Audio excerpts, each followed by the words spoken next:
Hi all. स्वागत है आपका नई वीडियो में। इस वीडियो में हम बात करेंगे कॉटलिन बेसिक्स में, जिसमें हम कवर करेंगे इसके डेटा टाइप। चलिए शुरू करते हैं। सबसे पहले कॉटलिन में दो टाइप हैं, VAL वैल और var यानी कि VAR। बेसिक डिफरेंस है म्यूटेबल और इनम्यूटेबल का। साफ है, म्यूटेबल का मतलब है कि वैल्यू को हम दोबारा असाइन नहीं कर सकते, मतलब वैल की वैल्यू दोबारा चेंज नहीं होने वाली है। बट वैर जो है इसकी वैल्यू हम चेंज कर सकते हैं, नहीं VAR की वैल्यू चेंज होगी क्योंकि ये इम्यूटेबल है, मतलब तो वही है। अगर हम एग्जांपल देखें कि हम सबसे कैसे करेंगे, तो मैं सबसे पहले एक बार इनिशियलाइज करके दिखाता हूँ वैल्यू क्या होगी। जैसे मैंने प्रिंट कर लेता हूँ प्रिंट एलन, और हम एक बार एज और नेम प्रिंट कर लेते हैं। अब प्रिंट हम कैसे करेंगे, मैंने ये टाइप कर दिया और इसका नाम भी टाइप कर दिया नेम, और ये रहा इसका नाम। रन करके देखते हैं। ओके, प्रिंट हो गया और ये हमारे पास वैल्यूज आ गई। तो अब हमें दिख गया कि इनिशियल वैल्यू तो ये जो हमने साइन की है यहाँ पर वही वैल्यू है इसकी। पर अब म्यूटेबल क्या मतलब है, तो एक बार वही देख लेते हैं, वो भी देख लेते हैं। एलन, और यहाँ पे मैंने इसको प्रिंट कर दिया। ओके, अब मैं एक बार रीअसाइन करके देखता हूँ वैल्यूज को, इसके बाद में मैं असाइन कर रहा हूँ ताकि आपको दिख जाए कि वैल्यू चेंज हुई नहीं चेंज हुई।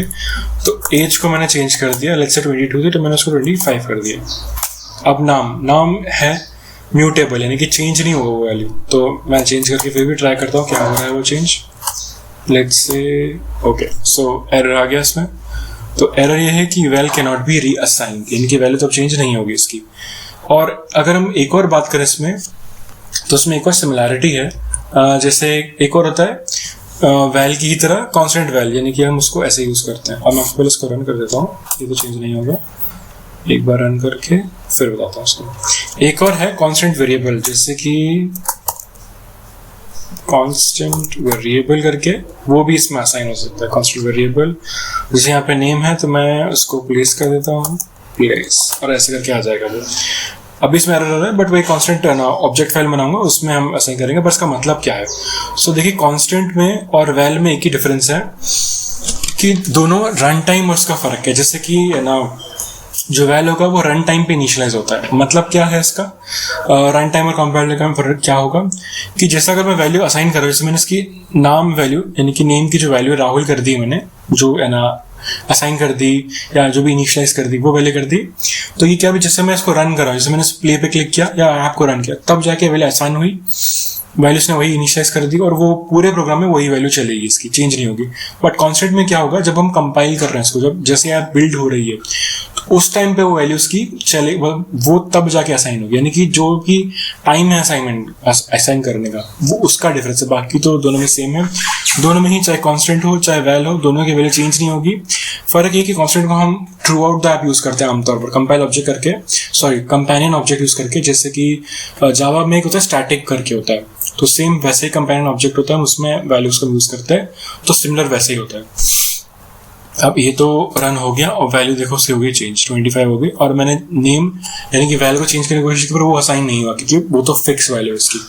अब बाकी डेटा टाइप ये तो हो गया बेसिक, मतलब ना जनरली ज्यादातर यही यूज में आएंगे वैल और वैर। बट अगर हमें चाहिए कि स्पेसिफिक हो, तो अब स्पेसिफिक क्या है डिफरेंस इसका, कि कोई भी वैल्यू हो मुझे ना याद नहीं रखना है कि मुझे इसको स्ट्रिंग करना है, इंटीजर करना, क्या करना है, वो ऑटोमेटिकली उसको स्ट्रिंग या इंटीजर कर देता है। जैसे कि अगर मैं एज पे होवर करता हूँ उसने इंटीजर कर दिया, यानी कि बाय डिफॉल्ट उसने ऑटोमेटिकली देख लिया कि इसका टाइप क्या होगा और उसने उसको वो असाइन कर दिया। और अगर मैं नेम पे करता हूँ तो ये आ गया स्ट्रिंग, ये रहा यहाँ पे, आ गया ना यहाँ पे स्ट्रिंग। तो खुद से ही इसने देख लिया कि वैल्यू कौन सी है इसकी। और ऐसा नहीं है कि वैल और वैर का डिफरेंस है, वो वैर में भी हो जाएगा। लेट्स से मैंने वैर में कर दिया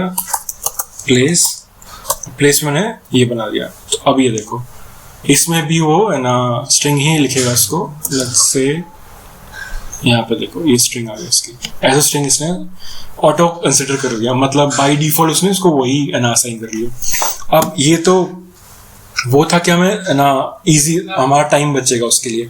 बट अगर हमें स्पेसिफिकली असाइन करना है, अगर हमारा यूज कुछ वैसा ही है, तो उसके लिए हम क्या करेंगे, उसके लिए हम बाय डिफॉल्ट वाले यूज करेंगे जो बिल्ट इन डेटा टाइप्स है हमारे, जैसे कि इंटीजर हो गया, लॉन्ग है, फ्लोट और डबल हो गया। ये 4 टाइप है इसके। अब इनमें डिफरेंस क्या है, तो इंटीजर का मुझे कुछ असाइन करना है किसी को, तो लेट्स से मैंने ना असाइन कर दिया इंटीजर एज अ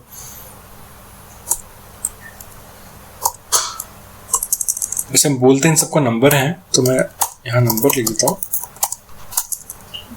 एक सेकेंड, नंबर। अब नंबर के ही टाइप्स हैं ये सब के सब, जैसे इंटीजर, तो इंटीजर में क्या करूँगा मैंने कर दिया, लेट्स से मेरे कुछ मार्क्स आए तो मैं उसको स्कोर लिख दिया है यहाँ पे, और उसमें असाइन कर रहा हूँ। और उसको जब हम बाई डिफॉल्ट यूज नहीं करना चाहते, खुद से एक्सप्लिसिटली यानी खुद से हम असाइन करना चाहते हैं, तो मैं यहाँ पे लिखूंगा उसको, और लेट्स से मेरे मार्क्स आए हैं 99, सो ये आ गया यहाँ पे इंटीजर। अब जो मैंने खुद से इसको असाइन किया है, तो ये वैल्यू रहेगी यही वाली, मतलब इसको ना, इसकी ना डिफरेंस क्या हुआ कि टाइप जो है इसका यही फिक्स टाइप है, अब वो चेंज नहीं होगा वो। और यहाँ पे क्या होता, मैं अगर वैल्यू के अंदर मैंने 0.5 लिख दिया लेट्स से, तो ऑटोमेटिकली उसको असाइन कर देगा। अब ये क्या चलेगा, अपने आप उसको डबल कर देगा वो। अब यहाँ पे क्या है कि ये फिक्स है 99 मतलब इंटीजर। अगर मैं इसको चेंज करने की कोशिश करूँगा, लेट्स से अगर मैं इसको अगर डबल करने की कोशिश करता हूँ, जैसे मार्क्स, अब ये मेरे डबल है तो मैं इससे 99 एक्सेप्ट नहीं कर रहा, क्योंकि 99 तो हो गया इंटीजर, तो वो तो एक्सेप्ट नहीं करेगा, तो मैं इसको 0.6 लिख दूंगा, तो उसने एक्सेप्ट कर लिया। तो ये डिफरेंस हो जाएगा एक्सप्लिसिटली असाइन करने का और नहीं करने का, जो डिफरेंस है वो यही हो जाएगा। यहाँ पे अगर हम 0.5 लिखूंगा तो एक्सेप्ट नहीं करेगा, बोलेगा नहीं ये तो आप गलत कर रहे हो, वो देखो या फ्लोटिंग टाइप बोल दिया इसको। ये डिफरेंस है एक्सप्लिसिटली असाइन करने का, यानी कि खुद से असाइन करने का, और ऑटोमेटिकली यानी बाय डिफॉल्ट करने का, ये डिफरेंस इन दोनों के अंदर। अब इसमें जो बाकी के 2 टाइप से फ्लोट, अब इंटीजर और फ्लोट का डिफरेंस क्या हो जाएगा कि है ना 0.5 वाला, यानी कि वही है, डबल और फ्लोट सेम होता है, लगभग सेम है।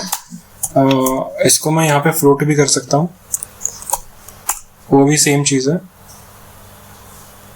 इसके लिए बस मैं यहाँ पे F लिख दूंगा, तो उसे एक्सेप्ट कर लेगा। इतना ही डिफरेंस है। अब बेसिक डिफरेंस क्या हो जाएगा, फ्लोट के डबल और डबल के अंदर वैल्यूज का, कैपेसिटी ऑफ वैल्यूज।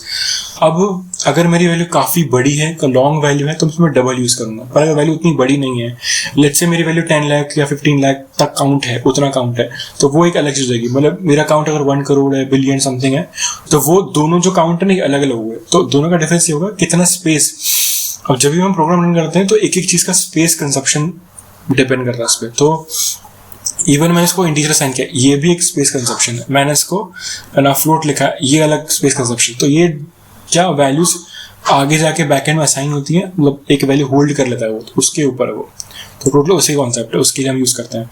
आमतौर पर इंटीजर इनफ होता है, इंटीजर डबल ही है ना मैक्सिमम यूज में आते हैं, क्योंकि ये इटसेल्फ इतना है कि आपको जरूरत नहीं पड़ेगी और ना किसी और वाले की जरूरत नहीं पड़ेगी। तो इंटीजर उसका में क्या फर्क हो गया, इंटीजर और इसका जो लॉन्ग है, डिफरेंस क्या है कि इंटीजर में 2 टू द पावर इसके अंदर 31 तक वैल्यू जा सकते हैं इंटीजर के अंदर। अब इसका मतलब क्या है, इसका मतलब कैपेसिटी इसकी ना 10 तक, यानी कि मैं बस एग्जैक्ट वैल्यू 2 की पावर 31 है, तो ये 236 करके कुछ तो है ना उसकी वैल्यू होती है, 21474 कुछ करके वैल्यू होती है। बट वो क्योंकि अलाउस 10 का काउंट है, तो मैं इसको अभी है ना ये कर देता हूँ इसको 3 4 5 6 अब यहाँ तक। अब यहाँ पे इसने क्या कर दिया, अभी इसकी कैपेसिटी से बाहर हो गया, ये 231 से ऊपर हो गया, तो अभी इंटीजर में नहीं कर सकता इसको। तो अभी इसकी एरर आ गई, क्योंकि this little does not confirm to be integer, because ये वैल्यू होगी ज्यादा। अब इसकी वैल्यू 1 कम करता हूँ, तो ये इसने एक्सेप्ट कर लिया। तो वही डिफरेंस, अगर मैं इसको यहाँ पे अगर मैं इंटीजर की जगह इसको मैं कर देता हूँ अपना लॉन्ग कर दूंगा, तो उसको कोई प्रॉब्लम नहीं आएगी, वो एक्सेप्ट कर लेगा। तो वो कैपेसिटी वाली बात कर रहा हूँ मैं कि कितना वैल्यू होल्ड कर सकता है वो, उसके ऊपर इतना ही डिफरेंस है, बाकी इसमें कोई डिफरेंस नहीं है। और डबल जंप एग्जांपल हो गया। अब इस लास्ट एक चीज इसके अंदर जो बेसिक डेटा पर इन चारों के अलावा हो गया स्ट्रिंग और कैरेक्टर्स। अब स्ट्रिंग कैरेक्टर में क्या है, ये तो मेरे मार्क्स हो गए। अब रिमार्क क्या होगी इसकी, लेट्स से मेरी रिमार्क क्या होगी, अब इसमें भी ना कैरेक्टर और इसमें क्या डिफरेंस होगा, लेट्स से ए आया, तो अब कैरेक्टर का एक्सप्लिसिटली अगर मुझे डिफाइन करना है कैरेक्टर तो मैं करूँगा क्या, सी एच ए। एक्सप्लिसिटली अगर मुझे कैरेक्टर चाहिए तो मैं कैर लिखूंगा, और नहीं चाहिए ना लेट्स से मुझे स्ट्रिंग चाहिए तो मैं स्ट्रिंग लिखूंगा यहाँ पर।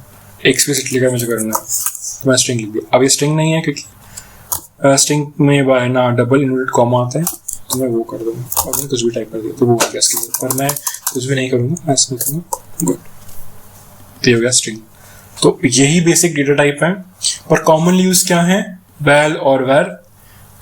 वैल और वेर एक्सप्लिसिटली करना है तो हमारे पास बाकी डेटा टाइप हो जाएंगे जो कि इंटीजर, लॉन्ग, डबल, फ्लोट और स्ट्रिंग कैरेक्टर, जो भी हमारे बेसिक यूज है उसके ऊपर डिपेंड करता है। तो please like and comment, and please मुझे कमेंट्स में बताइए कि आपको अगर कोई इशू है अभी भी समझने में, या मुझे और क्या वीडियो बनानी चाहिए, कोई फीडबैक, प्लीज कमेंट।